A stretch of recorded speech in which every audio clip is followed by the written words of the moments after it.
Comedy అనేది తెలుసు కదా! మనమంత ఈజీగా మనదంతా మొత్తము జిమ్ జేసి బండపడ్డ రాతి హృదయాలు గాబట్టి, మనం అక్కడక్కడ నవ్వొచ్చిందంటేనే అది ఖచ్చితంగా జనాలకి ఎంతో నచ్చినట్టు. అసలు సంక్రాంతికొస్తున్నాం గానీ, సైలేంట్ నికోర్ గానీ, ఏ సినిమా జూసినా గానీ ఇలా జూసా అంతే. ఎక్కడ గూడా నవ్వలేదు. ఒక్క సీన్‌లో గూడా నవ్వలే. కానీ ఇక్కడ ఫస్ట్ హాఫ్‌లో అక్కడక్కడ నవ్వులు వచ్చాయి. మనకు గూడా నవ్వులొచ్చాయి. ముఖ్యంగా ఏంటంటే మన వింటేజ్ మెగాస్టార్‌ని బయటకు తీసుకొచ్చాడబ్బా!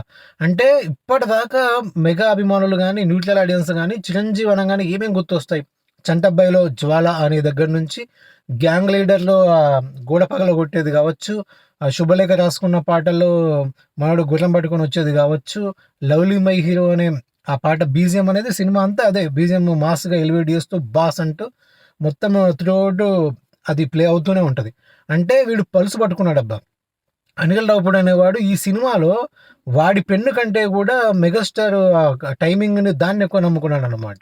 ఆ విషయంలో మాత్రం 100 కాదు 200% సక్సెస్ అయ్యాడు.